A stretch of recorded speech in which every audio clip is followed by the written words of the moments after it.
What's up, Cooking with Tammy fam? Tonight I'm going to show you how to make a delicious old school smothered fried chicken dinner, and that includes rice and green beans and guess what? Honey sweet cornbread. Let's get to cooking. All right, we have about 6 chicken thighs in the bowl, washed, clean, ready to go. No matter what nobody says, make sure you wash your chicken. I don't care what nobody says, you hear me? Make sure you get all of that excess nasty residue off of the chicken. All right. How do I wash my chicken? Because I know somebody's probably asking. I usually get a large bowl with water, cold water that is. Add some salt, add a little vinegar or even lime, and get to cleaning your chicken. Rinse it off, and don't stop rinsing it off until the water runs clean. It sounds like a lot, but it takes no less or no more than 5 minutes. All right, first thing we want to do when it comes down to the seasoning, all right? We're going to be using dried thyme, salt, ground black pepper, a little bit of cayenne pepper, smoked paprika, regular paprika, along with chicken bouillon. Don't let the fact that because it sounds like a lot of seasonings, you're going to automatically think that it's going to be salty. We have herbaceous stuff going on in this ramekin. We also have non-sodium ingredients in this ramekin as well. The only sodium that we have in here, from what I could see, is the salt and some chicken bouillon, and that's it. All right, you know what, let's add some oil. We're gonna add some oil. That's gonna help with the spreading of the dry seasoning when we add it to the chicken. Just gonna go ahead and mix everything up. Did I mention there was dried thyme in here as well? And we're just gonna coat our chicken with this delicious seasoning blend. Alrighty, this is gonna be good. You know what, let's also add Cooking with Tammy all-purpose seasoning as well. All right, this is low sodium and it's super delicious. All right, let's get to mixing.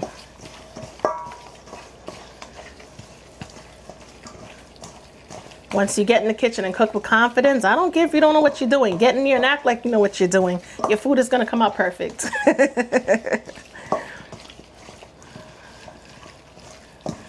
All right, our chicken is looking good. All right, make sure you pull the chicken skin back as well. Get the seasoning and the flavor under the skin, because we are going to fry our chicken first for this smothered chicken recipe. Okay, we're actually going to be deep frying the chicken, and it's gonna be super delicious. I'm going to leave the skin on, and after we finish smothering it, we could always go ahead, if you like to, and remove the skin at that point in time. Alrighty, chicken is looking perfectly seasoned. You're ready to go. Give it a nice massage all up under the skin as well. We're going to put this to the side for a second, and we're going to work on seasoning our flour. All right, for the flour, right, we're going to be using all-purpose flour, and to that we're going to be adding salt, ground black pepper. This is regular paprika, garlic powder, onion powder, and chicken bouillon. We're not going to add the dried thyme to this mixture.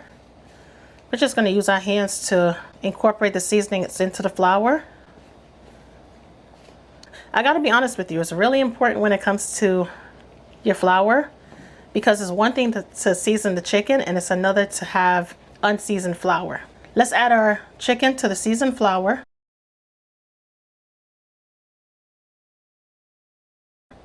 I'm not soaking our chicken in buttermilk or anything like that. This is just pretty much like a quick and easy old school recipe.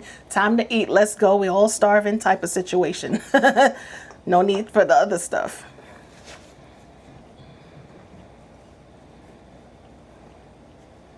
Make sure you coat it really well. You want it to be nice and crispy. When it comes to dredging your chicken, feel free to use a Ziploc bag or maybe like a plastic bag. I know that's like a thing of the past. You don't really see plastic bags anymore that much. But add the dry seasoning to a large size Ziploc bag or even a bowl with a cover. And I have about 2 small Ziploc bags left. So I gotta make sure I add that to the Instacart and have that delivered pretty soon. All right, and that's it. Your chicken should look just like this. In the meanwhile, make sure you heat up some oil, my loves, 350 degrees Fahrenheit, and we are gonna fry our chicken. Shake off any excess dredge before placing it into the hot oil.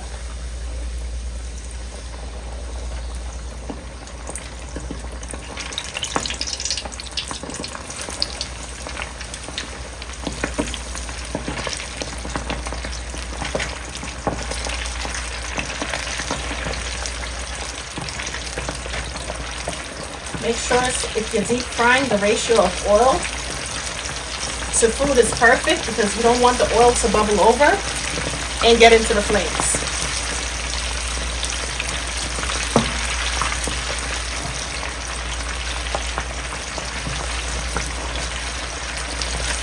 We're gonna fry uncovered. All right, as you can see, I'm actually removing the majority of the oil from the pot and I'm placing it into my bowl, if you will. Now here's the thing, if you have another pot, you can always transfer the majority of the oil into another pot, or you don't have to add as much oil to fry your chicken. We're gonna allow the excess oil to drain off, and we're gonna place our perfectly fried chicken onto this cooling rack. This looks good. And it smells even better. All right, place it right there. I'm gonna remove some more of the oil. And at this point in time, I'm just gonna pick it up. I wanna use the same pot. I'm just gonna leave a little bit of oil. All right, that's good. We left about 2 to 3 tablespoons of oil in the pan. To that, we're gonna add our onions. We're gonna cook our onions until they become nice and translucent. And fragrant, of course. I also have some bell peppers, all right? We're gonna add our bell peppers to the mix. And that's another thing. If you have any veggies in the refrigerator, just before they go bad, you know what I'm saying? Incorporate everything into the pot. Rather than having it sit in the refrigerator with the intent to create a recipe and it never happens.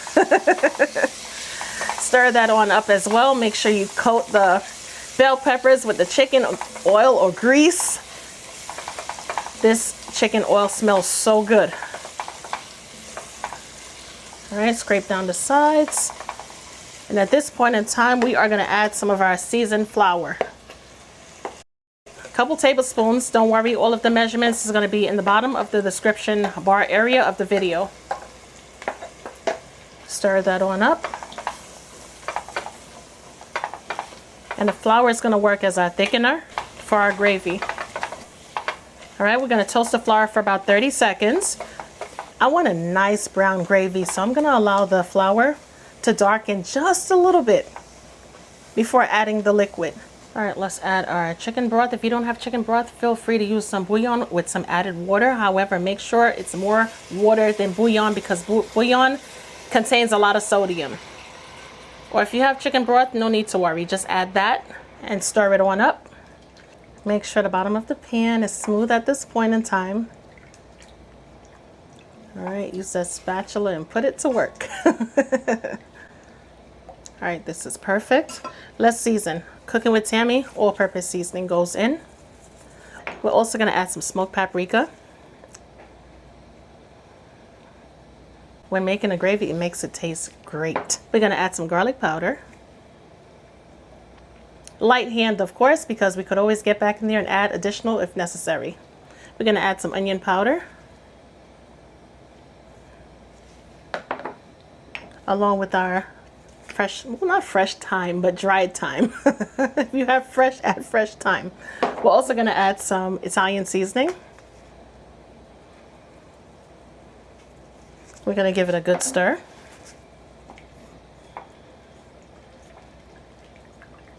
Give it a quick taste. See whether or not if you want to add additional seasonings. If no additional seasonings need to be added, add your chicken back to the pan. All right, make sure the gravy is covering the chicken. We want to submerge the chicken.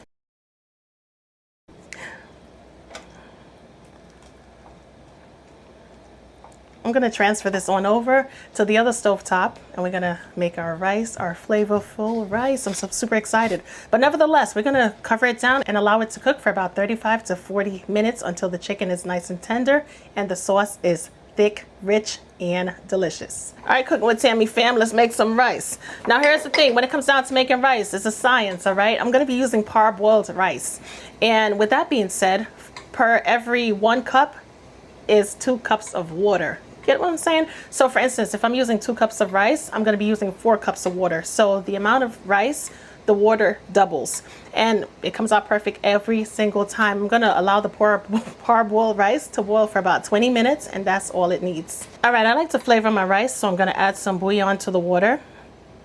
Sometimes I add a little turmeric as well if I'm making yellow rice, or you can use saffron, either or. But nevertheless, let's add some butter because we want the rice to be nice, creamy, and delicious. And we're gonna go in with adding our washed rice. Do not put no dirty rice in the pot. Make sure you wash the rice until the water runs clean or clear. Give it a little shake, stir it up with a spatula if you feel like it, but nevertheless, cover it on down. And that's it. Allow it to cook for 20 minutes and we're gonna be done in 2 seconds. Let's make some garlic and herb green beans. I'm so super excited to show you how I make my green beans, all right? First thing we wanna do is add some bacon to the pan. Allow the bacon to cook and render. And when I tell you there's nothing better than bacon grease when you're cooking, wholeheartedly mean that, okay? Even though we don't eat it as much, but it's really good. It really enhances the flavors it doesn't matter what you're making, it's like a flavor enhancement. We're gonna cook our bacon on high heat because we wanna get out of the kitchen sooner than later. All right, our bacon is nice and crispy and ready to go, all right? So to this pan, I'm not gonna remove the bacon. However, I am going to add some butter because we are making garlic herb, as I said earlier, string beans, all right? So we need the butter. Let's add some garlic. Allow the garlic to toast up and become fragrant.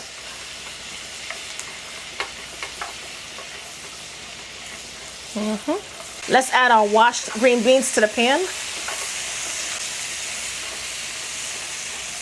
I stir it on up. We're gonna add some of my Cooking with Tammy garlic and herb. This is gonna be the perfect complement. I'm also gonna go on with some Yo Who's Hungry.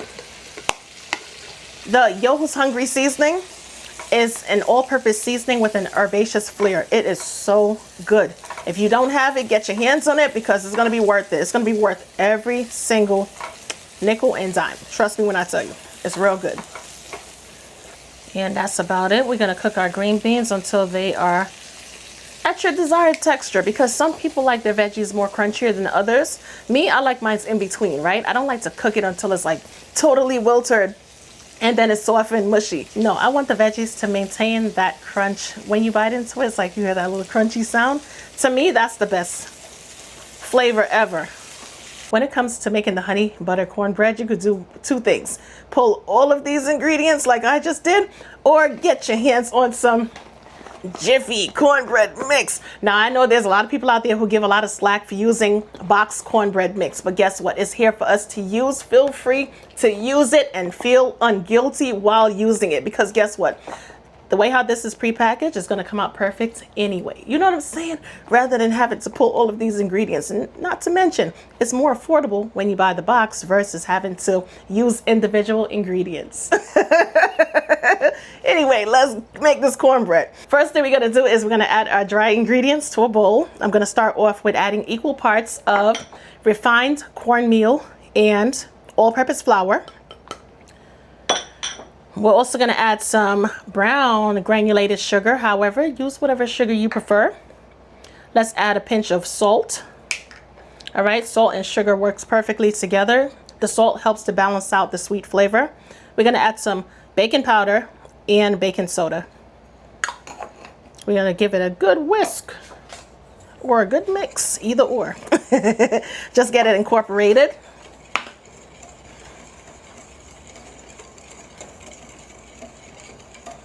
All right, this is looking good so far. Once we are finished, we're gonna place our dry mix to the side and work on our wet ingredients. All right, in this measuring cup right here before you, I have buttermilk. I'm also gonna add some melted butter. All right, get that melted butter in there. We're also gonna add 2 large eggs, minus the shell.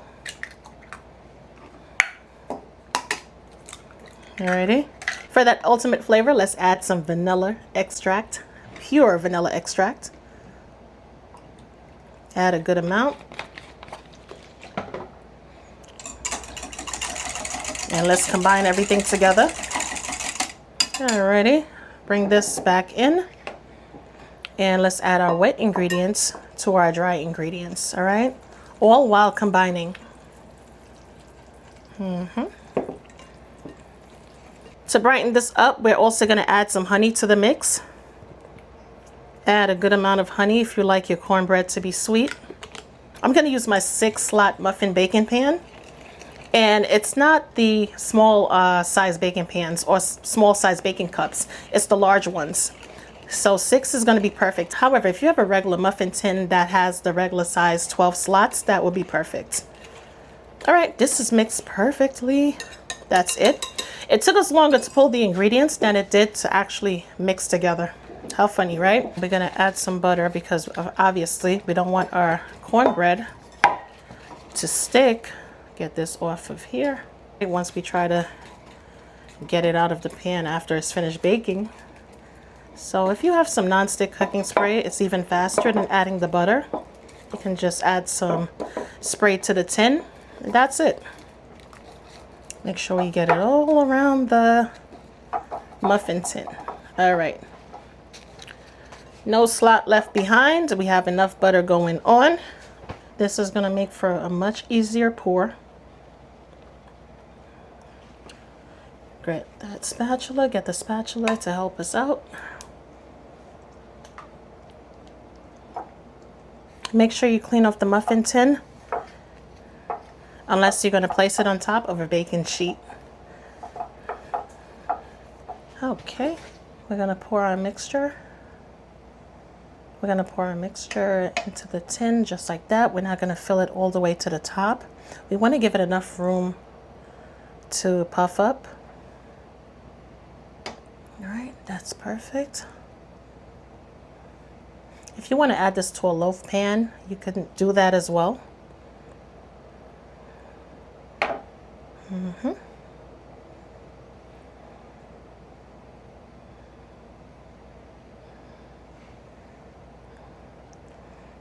6 large muffin tins, and that's all we need.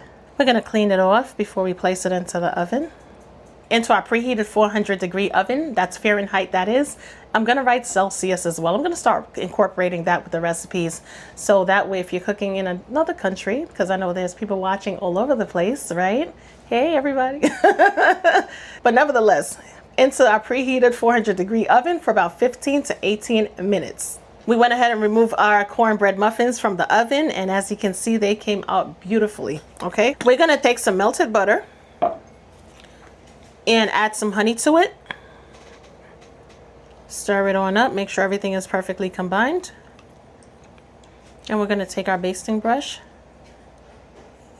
and drizzle it onto the cornbread.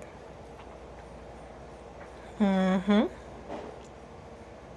looks amazing. Oh my goodness.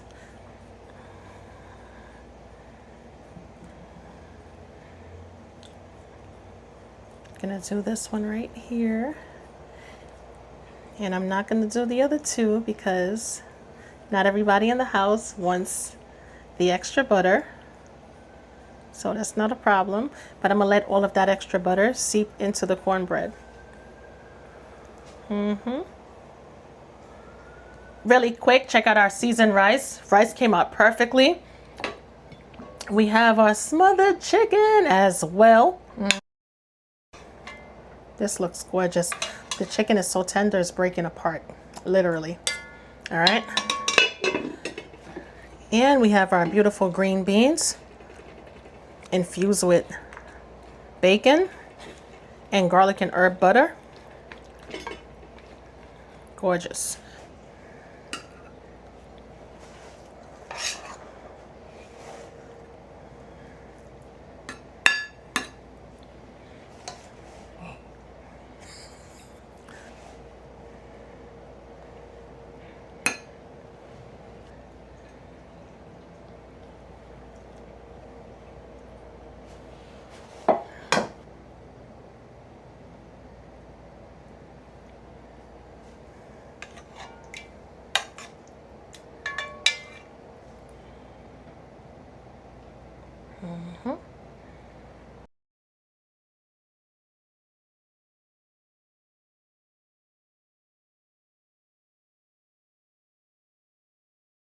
All right, let's see how tender our chicken is.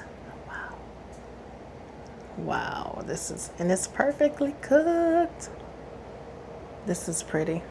Without further ado, it's taste test time. And guess what I have? I have chicken. Let's see how the smothered chicken came out. Whoa, wee.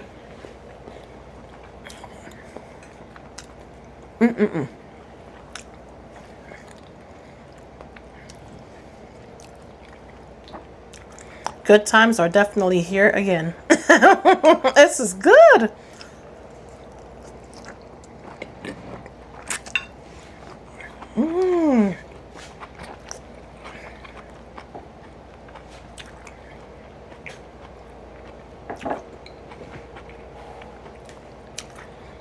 So delicious. I mean, wow. Let's go in for the cornbread. Nice, big, fat, juicy, moist cornbread. Look, look. Look at how gorgeous. If you want to slap some butter in between, why not, right?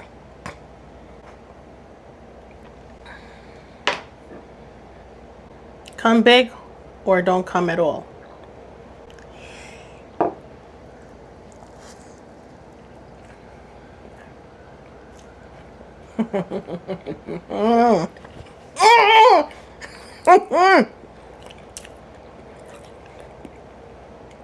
Listen, when the fam tastes this and you guys recreate this recipe and taste this, you're going to be jumping for joy.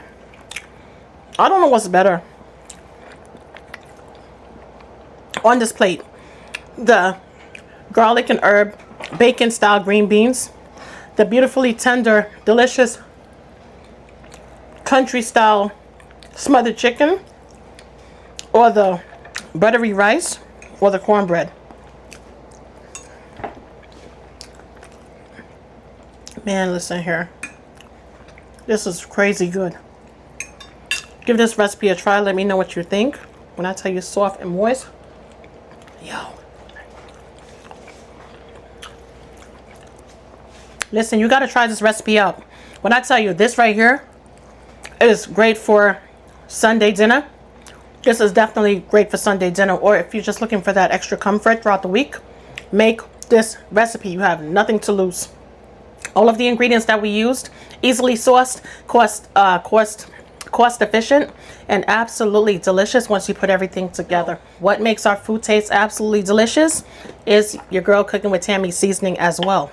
All of the seasonings that I use for this recipe is going to be linked below in the description bar area. Make sure you get these seasonings before you recreate this dinner and thank me later. As always, I'm your girl cooking with Tammy, and I would definitely catch you guys in another video. This plate is something else. Now, this was supposed to be hubby's plate because it's a large portion, but I got to be honest with you, I don't think he's going to see this plate, because by the time he realizes I'm going to finish this food, I might have to fix him another plate.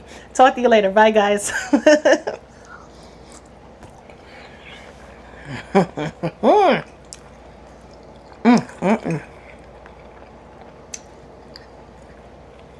This is good.